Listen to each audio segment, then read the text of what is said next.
Et bonjour à tous, et aujourd'hui on continue cette série de typage de personnalité. On va parler du type ESFJ et de la base 2 de l'énéagramme, chez une youtubeuse.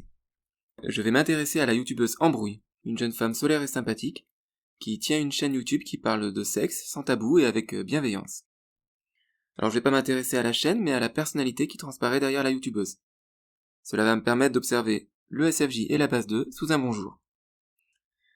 D'autant plus que c'est assez difficile de trouver des youtubeurs en base 2. Je sais pas pourquoi, mais à chaque fois que j'ai l'impression d'avoir quelqu'un en base 2, que ce soit un people ou un youtubeur, je m'aperçois qu'en fait il s'agit d'une personne en base 3. Mais ici, avec Embrouille, eh bien je pense que j'ai vraiment quelqu'un qui est réellement en base 2. Alors petit rappel sur ce qu'est la base 2 de l'énéagramme. C'est un mécanisme de l'émotionnel.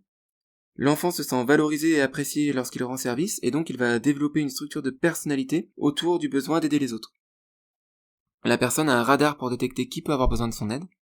La personne s'identifie au rôle de la main qui nourrit, et du coup de cette façon, la personne apprécie aider les autres, mais elle est elle-même très réticente à se faire aider.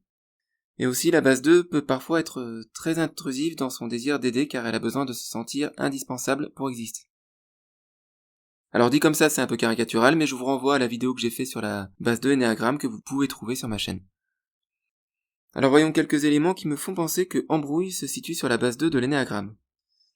Alors Embrouille donne vraiment une grande impression de proximité et de chaleur humaine.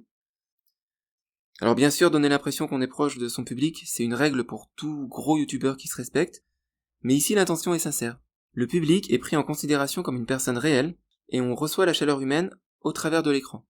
Cela peut même gêner les spectateurs dont le centre émotionnel est réprimé, qui vont se sentir agressés par autant d'émotionnel. Ici, l'intérêt porté à autrui est au cœur de la démarche d'Embrouille sur sa chaîne. Sa chaîne va remplir un vide, c'est-à-dire ça va être un endroit où on va pouvoir parler de sexe et de pratiques sexuelles avec bienveillance, sans tabou et de manière décomplexée. Et du coup, l'auteur de la chaîne va prendre cette mission d'instruire avec bienveillance et sans tabou, et va faire des vidéos très bien construites, depuis 5 ans maintenant. Alors, si on remonte dans le temps, et qu'on regarde les premières vidéos d'Embrouille, donc elle sort à peine du lycée, je crois qu'elle a moins de 20 ans sur les premières vidéos, et déjà, ce qui ressort dans son discours, c'est qu'il faut s'intéresser aux autres. C'est que c'est très important de pas penser qu'à soi, qu'il faut aussi prendre aussi un peu le temps d'écouter les autres, de s'intéresser réellement à l'autre. L'importance de la bienveillance envers autrui est déjà présente dans les premières vidéos, et ça va être la ligne conductrice de toutes ces vidéos. Et chez elle, on sent que c'est pas juste pour la forme. La bienveillance, c'est vraiment une notion importante, c'est dit avec le cœur, c'est quelque chose qu'elle pense réellement, qu'elle ressent réellement. On peut aussi remarquer un désir de répondre aux commentaires plus grand que sur la plupart des autres chaînes, et bien sûr, au bout d'un moment, quand sa chaîne va grossir, ça va devenir impossible de répondre à tout le monde. Un autre petit élément qui trahit la base 2, c'est que Ambre va rapidement se vieillir légèrement, avec les vêtements, avec le maquillage, afin de pouvoir facilement jouer la maman. J'explique, en fait, pour pouvoir aider les autres, pour être la personne sur laquelle les autres vont se tourner pour avoir des conseils, il faut avoir l'air mature, et les gens qui sont en base 2 de l'énéagramme, quand ils sont jeunes, eh bien ils vont essayer le plus rapidement possible d'avoir l'air mature et bien intégré dans la vie pour que les autres se tournent vers eux pour demander des conseils.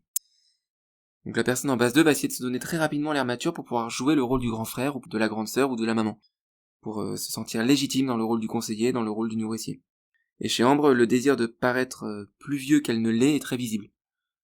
On est chez une jeune femme qui se donne des airs de femme de 30 ans, alors que elle a moins de 25 ans à l'heure actuelle. Donc ça veut dire que dans les vidéos qu'on regarde sur sa chaîne, qui ont été faites les 5 dernières années, elle est toute jeune en fait. Mais par l'habillement, par le maquillage, elle va se donner la stature d'une femme expérimentée de 30 ans, pour qu'on puisse se tourner vers elle pour avoir les conseils.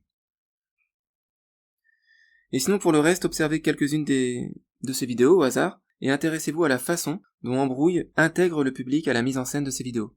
Alors certes, elle a fait une école de communication, mais on sent que l'intention de prendre en compte le public comme une personne réelle c'est vraiment sincère. Et pour vous en rendre compte, switchez et comparez avec des youtubeurs en base 3, ou d'autres bases, et revenez sur sa chaîne, et voyez la différence.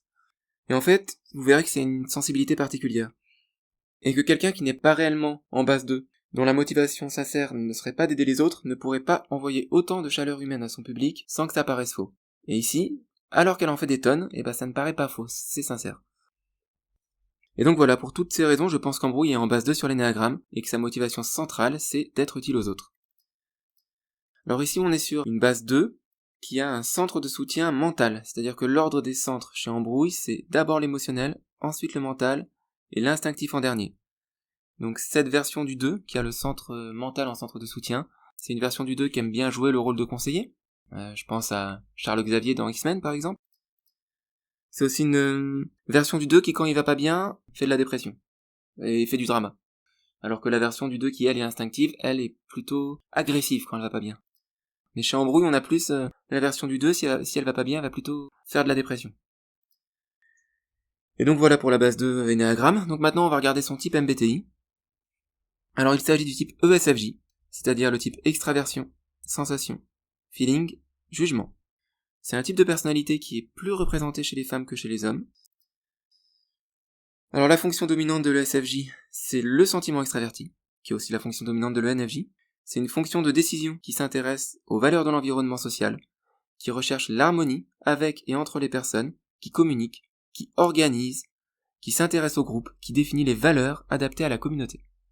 C'est la fonction dominante d'Embrouille, c'est ce qui va donner ce côté chaleureux, où on sait qu'elle s'intéresse aux gens, elle s'intéresse à ce que font les gens, elle demande beaucoup d'avis dans les commentaires. Le sentiment extraverti est particulièrement visible et spectaculaire quand la personne est en base 2.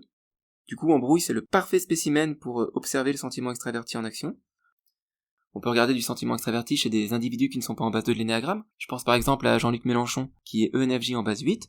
Chez lui, on aura aussi cette fonction dominante qui est le sentiment extraverti qui s'intéresse aux valeurs du groupe, qui définit les valeurs acceptables adaptées à la communauté. Pareil comme Embrouille, mais avec Jean-Luc Mélenchon, on sera sur du 8. Donc avec un caractère beaucoup plus assertif et dominant. Donc on se rendra moins compte qu'en fait, qu'il est continuellement focalisé sur les valeurs du groupe. Alors qu'avec Embrouille, c'est quand même assez visible. En fonction auxiliaire, donc chez le SFJ, c'est la sensation introvertie. Et c'est là que c'est intéressant, parce qu'il y a beaucoup qui auront envie de voir Embrouille comme une ENFJ. Et non, c'est que même si Embrouille, elle est très moderne dans son approche de parler du sexe sans tabou et avec beaucoup de bienveillance de manière décomplexée, elle est pas ENFJ, elle est pas du tout orientée concept. Embrouille n'explique pas des choses avec des concepts. Embrouille explique des choses avec une succession de séquences. Elle additionne une succession de détails pour raconter une histoire. Et c'est là qu'on peut voir que l'ouverture d'esprit n'est pas réservée uniquement au type intuitif, et Embrouille le prouve. Il y a aussi chez elle une grande importance du décor et du vestimentaire dans ses vidéos, afin de créer une zone confortable, une sorte de petit cocon où elle et le public puissent se sentir bien pour parler de sexe. Donc la sensation introvertie, je le rappelle, c'est la fonction qui compare les faits aux expériences antérieures, qui conserve les données sensorielles, qui étudie le présent en comparant à ce qui est déjà connu. Cela permet aussi à l'ESFJ d'avoir de la patience pour les tâches matérielles, d'avoir une certaine minutie, un côté appliqué dans la réalisation, et on sent ce souci du travail bien fait dans ces vidéos. Et il y a aussi un gros souci du décor et de l'habillage. Fonction tertiaire, l'intuition extravertie. Donc chez le SFJ, c'est l'intuition extravertie la troisième fonction. C'est la fonction qui recherche les nouvelles possibilités en rapport avec l'imaginaire et le monde extérieur. Le fait d'avoir cette fonction en troisième position, eh bien ça fait qu'Embrouille est assez fragile sur son imagination, et elle a besoin d'être rassurée sur ses idées de mise en scène par sa communauté. Ici c'est une fonction tertiaire, et malgré tout elle est assez bien développée. Embrouille a une grande ouverture d'esprit, elle s'intéresse quand même à beaucoup de choses, même si c'est toujours relié au sexe. Le souci, c'est qu'on est assez vulnérable sur sa fonction tertiaire, et donc elle a conscience que parfois elle peut ne pas être assez ouverte d'esprit, et du coup, le risque c'est de se forcer à vouloir avoir une ouverture d'esprit plus grand que ce qu'on peut accepter ou supporter. Il y a toujours un piège avec la fonction tertiaire. Et ensuite, la fonction inférieure de l'ESFJ, c'est la pensée introvertie, TI. Donc c'est la fonction qui cherche la logique et la cohérence dans le monde des idées. C'est une fonction qui analyse, classe, se fie à un cadre intérieur qui est difficile à expliquer aux autres. On parle de logique subjective. Chez le SFJ, c'est cette fonction qui va équilibrer le sentiment extraverti. C'est cette fonction qui va lui permettre de rester un petit peu critique pour pas qu'il se perde, pour pas que le SFJ se perde dans les valeurs de la communauté.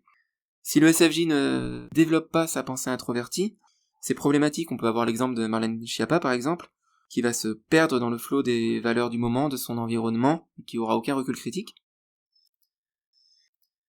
Chez Embrouille, heureusement, elle est consciente de sa vulnérabilité sur les sujets qui sont purement analytiques, et elle va quand même essayer d'avoir un minimum de recul.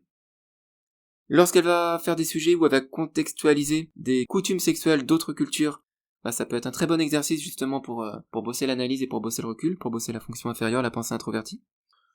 Je trouve qu'elle s'en sort pas trop mal. Après, je sais que je manque beaucoup d'objectivité sur cette fille parce que je l'apprécie. Donc dans les commentaires, n'hésitez pas à expliquer comment sa fonction pensée introvertie en inférieur se manifeste chez elle, comment vous le voyez.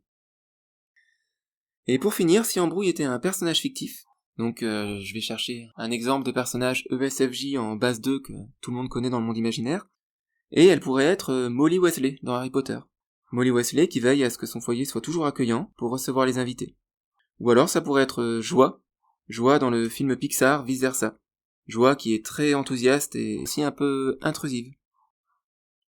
Et voilà, et avant de finir, je voulais vous demander si vous aviez pas des exemples de youtubeurs qui seraient en base 2, parce que comme je disais auparavant, j'en trouve très peu.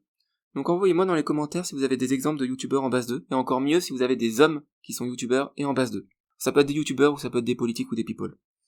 Bah voilà, la vidéo est finie, et j'espère que ça vous a plu et que ça vous a permis de mieux comprendre le SFJ et la base de l'énéagramme. Et portez-vous bien, d'ici la prochaine vidéo. Bisous à tous.